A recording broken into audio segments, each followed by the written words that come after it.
ប្រកួត Pre-season កំណត់ដុំនៅបរទេសដូចគ្នាឱកាសបើកឆាករបស់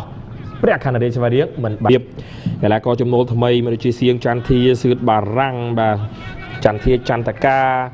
បាទលោកមិនខ្វល់ថាជាកីឡាកររូបណាទេបាទឥឡូវនេះឱកាសសម្រុកវិញម្ដងរបស់ព្រះខណ្ឌរាជស្វារៀងបាទឃើញថាឆ្នាំថ្មីនេះបាទនៅលីកកំពូលកម្ពុជាបាទកីឡាករមកពីតំបន់អាហ្វ្រិកចាប់ផ្ដើមមានហាងឆេងបាទដូចជាការផ្លាស់មកកាន់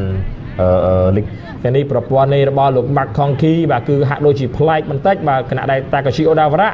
ឡើងមកលេងបាទនៅតំបន់បំរើកណ្ដាលបាទដែលរត់ដងបាទតាកាឈីអូដាវរៈបាទគឺឌីម៉ង់បញ្ជូនទម្លាក់មកក្រោមបាទវីរៈតារាក៏បាញ់មួយជើងមកខាងលើវិញបាទតម្រង់មកដល់ខ្វែមេបាទបន្តបាទសឺវិសាលបាទមិនរតនៈបាទផ្ទះបាទទម្លាក់ឲ្យខ្វមេបាទទៅមិនផុតពីតំបន់ការពាររបស់ភ្នំពេញក្រោនបាទនៅទៅជាប់បាទតាកាស៊ីរុញឲ្យមិនរតនៈបញ្ជូនជាបនផាច័ន្ទកាត់បាល់ចូលមកខាងក្នុងហើយក៏ដល់ខ្វមេបាទរុញមកក្រោមសិនឲ្យគឹមសុកយុទ្ធកាប់មួយសិនសុកយុទ្ធទៅណាសុកយុទ្ធទាញចោះទៅល្អមែនទែនសុកយុទ្ធកាត់បាល់ចូលក្នុងថែមជើងឆ្វេងគ្មានសោតរបស់ទាញមកចោះទៅម្នាក់ឯងតែម្ដងល្អមែនទែនកាត់បាល់មកថែមជើងឆ្វេងពីខ្វមេប្រេប្រាស់1-0នៅនាទីទី17បង្កើតឱកាសល្អណាបាទគឹមសុកយុទ្ធកាត់មកយ៉ាងស្អាតតែម្ដងអ្នកចាំទីវីរៈតារាបាល់បាទលោកអញ្ញាកដាពីណីបាទគីធីងបញ្ជូនចាស់មកឲ្យយូដៃអូកាវ៉ារុញទៅល្អមែនខ្វមេមួយជើងឆ្វេងជួយបានពីអ៊ុំវិចិត្របាទតារាបាទបាញ់បាល់មកខាងលើបាទខ្វមេបាទគឺតាមបិទបាទពីរីគីធីងបាទដោយការថ្មីបាទសិតតែបាទលេងបាទនៅបាទបោះជំរំវឹកហាត់បាទពីសិននៅឯម៉ាឡេស៊ីដូចគ្នានៅរដូវកាលថ្មីគ្រប់ក្រុមទាំងអស់គឺប្រើប្រាស់បាទកីឡាករបរទេសទាំងអស់តែម្ដងបាទដោយសារតែក្លឹបទាំងពីរគឺការពីរដូវកាលមុនបាទគឺជាក្លឹបដែលប្រជែងគ្នាបាទទាំងនៅក្នុងពីរពានតែម្ដងឥឡូវនេះឱកាសសម្រុកជាបន្តអូហូយបាទកាត់មកមិនទាន់ទៅជាមួយនឹង Ricketing ជាកីឡាករជម្រើសជាតិបាទរបស់ Anove Salong ថែបងបាទបង្ហាញខ្លួន11លើកបាទឲ្យ Anove Salong ហើយសិតបញ្ចូលទីបានមួយគ្រាប់ដែរសម្រាប់ដៃយកនេះបាទពីរបាទនៅកីឡាករល្អនៅកៅអីបំរុងជាច្រើនទៀតបាទតារាបាទតម្រង់មកដល់ខ្វមេបាទនេះគឺមកចូលរួមទស្សនាច្រើនបាទបន្ទាប់ពីសម្រាប់បាទរយៈពេលបាទជិត2ខែមកហើយបាទលីកកំពូលកម្ពុជានឹងចាប់ផ្ដើមរដូវកាលថ្មីបាទនៅសប្តាហ៍ក្រោយអញ្ចឹងបាទប្រិយមិត្តទស្សនិកជនកុំភ្លេចរងចាំទស្សនាឲ្យបានច្រើនកក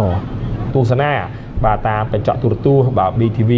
News ក៏ដូចជា Facebook បាទរបស់ BTV News បាទកំពុងទស្សនាការប្រកួតដ៏ជឿជិតមួយនេះជំនួបរវាងព្រះខណ្ឌរាជស្វារៀងទល់ជាមួយនឹងភ្នំពេញក្រោនបាទដែលឈានចូលមកដល់នាទីទី45ស្វារៀងបញ្ជូនមកខាងលើពេប្រាខ្វមីពេប្រាសម្លឹងរកឃើញស្លាប់ខាងស្ដាមកាត់មកល្អមែនទែនឱកាសរបស់ព្រះខណ្ឌរាជស្វារៀងអូហូយជើងវែងបាត់បោះបាល់ឡើងមកខាងលើផលីម៉ង់នៅតែអាចរ៉ាប់រងបានបាទវាយកែមួយបាល់ឡើងមកខាងលើបាទខ្វាមេបាទប្រេប្រាអធិស្ឋានខ្វាមេប្រេប្រាប្រើល្បឿនលឿនណាស់ខ្វាមេប្រេប្រាកាត់មកក្នុងអត់ទេអូយអ៊ំវិចិត្រល្អជាងអូហូយល្បឿនលឿនណាស់បាទខ្វាមេប្រេប្រាអូហូយនេះបាទបិទអត់ចិត្តបាទរ៉ាអ៊ូលហ្វេហឺបាទឲ្យក៏អូទៅមួយទៀតពីផាកយីយ៉ុងឲ្យក៏តាមឡើងលើចុះក្រោមជាមួយនឹងបាទអ្នកនៅខាងឆ្វេងស្របពេលដែលបាទអ្នកនៅលេខកណ្ដាលបាទមានតាកាឈូដាវរ៉ាមានដូចជាបាទយូដៃអូកាវ៉ាបាទដៃបាទយកវិញបានពីយូដៃអូកាវ៉ាបញ្ជូនមកស្លាប់ខាងឆ្វេងឲ្យខ្វមេកន្លែងនេះមិនផុតបាទពីរ៉ាអូហ្វីលហឺបាទឃ្លៀបាល់បាទចេញទៅខាងក្រៅពី Ricketing បាទយើងឃើញថាបាទតំបន់ការពារដ៏រឹងបាល់ជាប់ដោយវីរៈតារាសម្លឹងរកគ្នាបាញ់មួយជើងឡើងមកខាងលើភ្លាមតែម្ដងឲ្យខ្វាមេពេប្រាទៅរួចចាក់បាល់ចាញ់អូយប្លត់ស្នៀតហើយចូ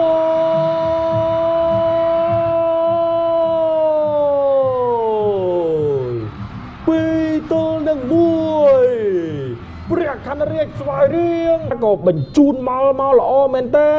ការរៀបរៀងអូយអ៊ំវិចិត្រភ្លាត់ស្នៀតខ្លួនឯង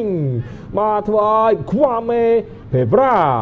ទាត់បាល់បញ្ចូលទីបានសម្រេចដែលជាគ្រាប់ទី2របស់ខ្លួននៅក្នុងការប្រកួតមួយនេះ